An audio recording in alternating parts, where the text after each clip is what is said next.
Hi, Kylie here. I'm having an epiphany and I just thought I'd share it with you. Um, I'm at a place right now where I am waiting on doctor's tests because they're looking for breast cancer.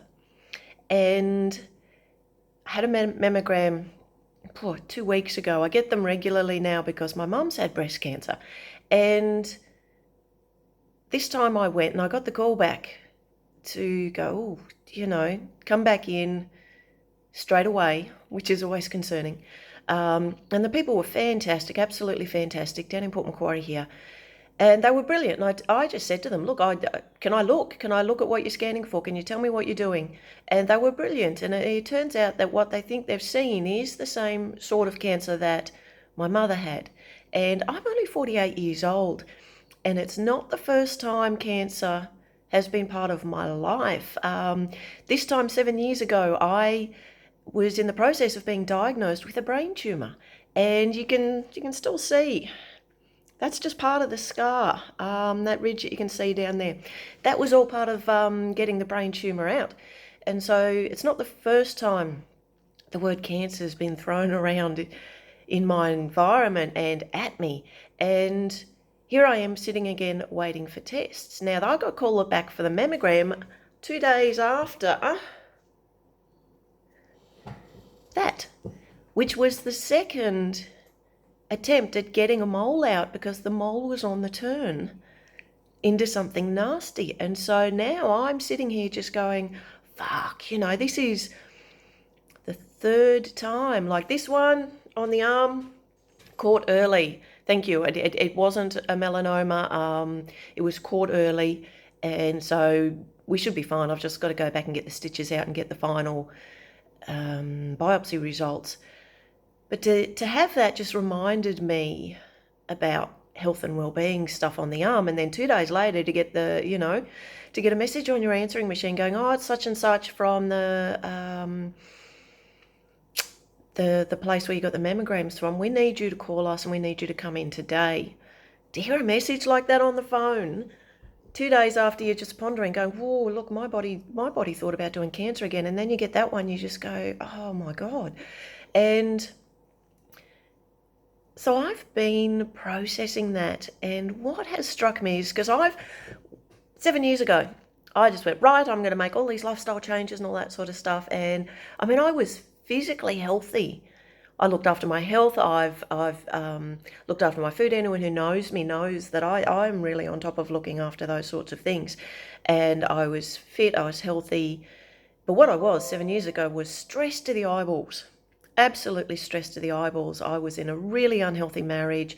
I was pushing the business to grow. I'd just broken through to get some recognition, lots and lots of stress. And I've always been really high anxiety, high functioning anxiety. And so when I got the first diagnosis, I was just like, great, I'm going to make all these changes. I'm going to do this, this, and this. They didn't happen. A lot of them didn't happen because I was not well enough after the brain surgery to remove the tumour to do it myself. And my marriage was that dysfunctional that I had absolutely no support from my ex-husband at the time. And he was caught up in addiction. So I was on my own during that healing time in terms of trying to care for myself, trying to even feed myself. Some days some days it would take me 20 minutes of standing in the kitchen just going, just put some toast on. And, I couldn't make my body do it. It was that sort of level of not being able to function. And then over the time, it was a case of going, well, look, I'm still pretty healthy, I'm all that sort of stuff. If I get diagnosed with something again, then I'll make those other changes. Well, 7 years later, and I'm sitting here with that word floating around in my space again. The thing on my arm shook me. It was like, oh, shit. My body tried. And then 2 days later to get a call back on a completely different part of my body about a different type of cancer again. It was just like, oh, right. I'm going to start doing this. And so I've pulled out all the old research I had 7 years ago, and I've just been watching something, and it's just struck me. It struck me that whether or not I get a diagnosis actually doesn't matter. It doesn't matter if I get a positive or a negative on the boob stuff, because I'm going to choose to look after myself or I'm not going to. I'm going to choose to make the changes or I'm not going to. I'm going to half-ass them, you know. I might make a few, you know what I mean? Getting a diagnosis of something should not be the catalyst, only unfortunately quite often for it is. For most of us, it is. If you're going to make big changes, you need to be kicked in the arse. Apparently I need to be kicked in the arse a couple of times. And like I said, I am generally very healthy. I'm much more on top of the anxiety and stuff these days. I meditate twice a day. I look after my health. I eat well. I exercise and stuff like that. I am still by nature quite an high anxiety person. I have one of those brains, and I know some of you understand this. It never stops. It never stops. There's always 6 conversations going on. I've got 3 different plans for the day. I've got everything that I was meant to do today, and then there's normally a couple of things brewing in the background at the same time, and that's a quiet day for me. And it just struck me sitting watching this show. Check it out. It's called Heal. It's a doco on Netflix. It's absolutely stunning, and it goes into the body's ability to heal itself. And it like I said, why do we wait? Why do we wait? You know, I've believed in the body's ability to heal itself ever since I was young, because I looked at studying naturopathy when I was 20 years old, because I studied remedial and sports massage therapy with a naturopath. But life got in the way. I let life get in the way. I let other people's opinions get in the way. I let, what people around me thought I should do mold the decisions I made. I didn't look at who I was. I didn't look at my shit. I didn't look at any of that sort of stuff. It's just like, here's what society expects. Here's what family expects. Here's what your partner expects. And then it's like, all right, well, is that what I expect? Didn't matter, did it anyway. So obviously I allowed it. Everything that's happened in my life, I've chosen. So am I going to choose to wait to see if I get another diagnosis? Or am I going to choose to live well? Do I wait for another trigger of a diagnosis? Or do I simply go, you know what? I don't know how long I've got, so let's make it the best time I can make. Let's choose a career that we're going to absolutely love.